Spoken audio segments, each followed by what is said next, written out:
Bienvenue dans Décryptage.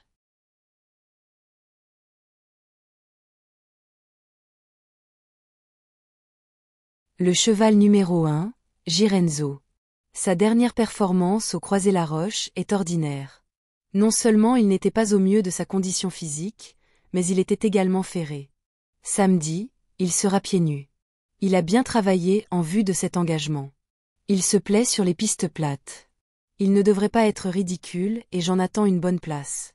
Cet attentiste était ferré lors de ses 2 dernières tentatives et ne doit pas être jugé sur ses résultats bruts. Il se présentera cette fois en mode course, mais Franck Nivard devra se montrer inspiré, tant sa marge est réduite. En bout de piste.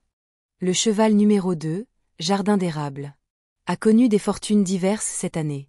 Il s'attaque à forte partie à l'occasion de ce prix de Romainville, mais reste bien placé au gain. En courant battu, il va tenter d'accrocher une allocation. Il est évident que sa présence à l'arrivée apporterait du relief au rapport.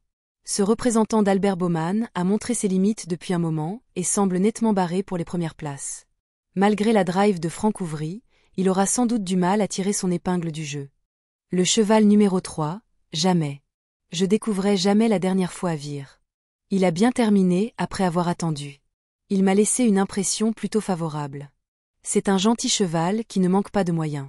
Il doit avoir une belle chance dans un tel lot.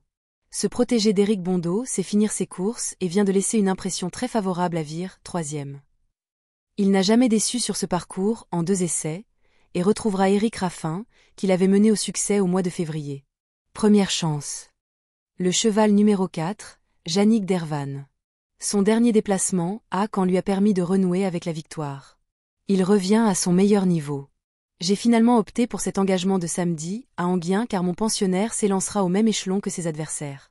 À Cabourg, dans quelques jours, il devait rendre 25 mètres au K, ce qui n'est jamais facile. Il a déjà gagné à Enghien. Dur à l'effort, il a sa place à l'arrivée même s'il y a quelques clients. Intermittent mais doué, ce fils de Vérénice Marceau vient de réaliser une véritable démonstration à Caen. Il est plus à l'aise corde à droite, mais a déjà gagné sur le parcours qui nous intéresse, en mai 2024. Notre plus gros regret. Le cheval numéro 5, Junior Angel. À Vire, il a accompli une ligne droite de toute beauté pour conclure en tête des battues. Il revient à son meilleur niveau. Le profil de la piste d'Enghien est à son goût. Il tient parfaitement la distance. Maniable, il peut aller de l'avant comme attendre. Face à de tels adversaires, j'estime qu'il est dans sa catégorie. Il a sa place dans le quintet plus à la faveur d'un parcours sans encombre. Abonné aux 4e place cette année, ce protégé d'Arnaud Rodon vient d'être nettement devancé par Jamais, 3, à Vire. Une revanche est difficilement envisageable, mais son sérieux et sa forme lui vaudront quelques supporters. À glisser en fin de combinaison. Le cheval numéro 6, Juby De Bailly. C'est bien défendu ces derniers temps, aussi bien sous la selle qu'à l'attelage. Il est en forme et plutôt bien placé au gain dans ce quintet plus. Cela dit, l'opposition ne sera pas à prendre à la légère. Il va boucler son parcours le long du rail et tentera d'obtenir la meilleure allocation possible.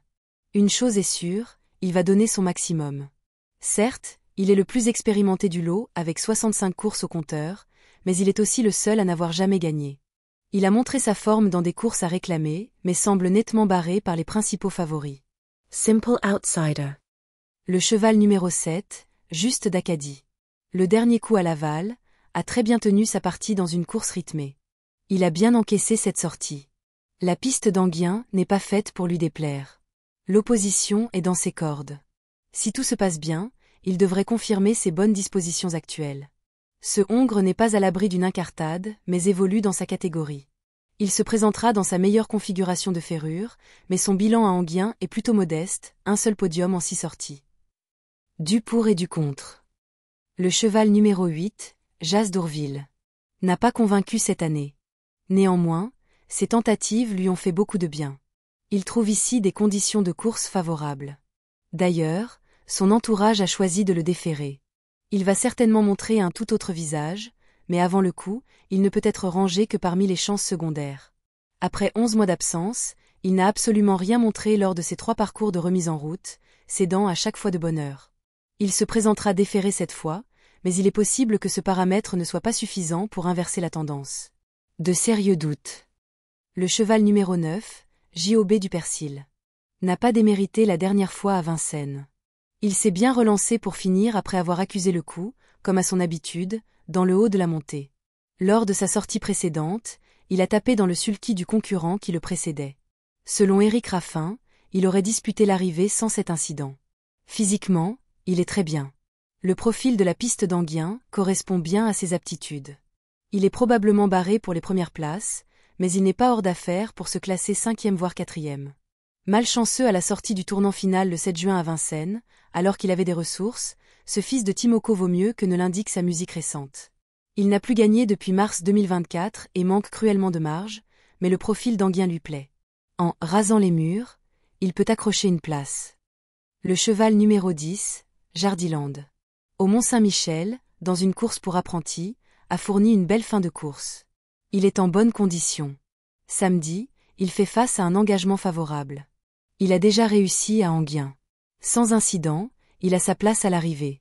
Après un parcours peu enviable à Vincennes, 8e, il a montré un bien meilleur visage au Mont-Saint-Michel en pratiquant la course d'attente, 3e. Il n'a pas une marge énorme, mais peut espérer un excellent classement s'il parvient à patienter jusqu'à l'entrée de la ligne droite. Une question de parcours. Le cheval numéro 11, Jideo Street. Sa dernière sortie à Vincennes, où il s'est rapidement désuni, est à effacer. Il a pris la fâcheuse habitude de s'élancer au galop. On a remédié à cela depuis et samedi, il sera muni d'un enrainement. De condition, il est aussi bien que le jour de sa victoire à Caen. Il a déjà gagné à Anguien. Cette course représente une très belle opportunité. Je compte sur lui. Très plaisant à Caen durant le mois de mai, cet élève de Florent Lamarre ne doit pas être jugé sur sa rapide disqualification du 20 juin. Il possède, de loin, la meilleure réduction kilométrique sur ce parcours, 1,12,6 réalisé en juillet 2024, et mérite un certain crédit. Le cheval numéro 12, JAG au fort. Ces 2 derniers parcours se sont soldés par autant de victoires. Sur le plan physique, il a conservé des ressources intactes. Samedi, il trouve des conditions de course favorables. Normalement, il devrait poursuivre sur sa lancée.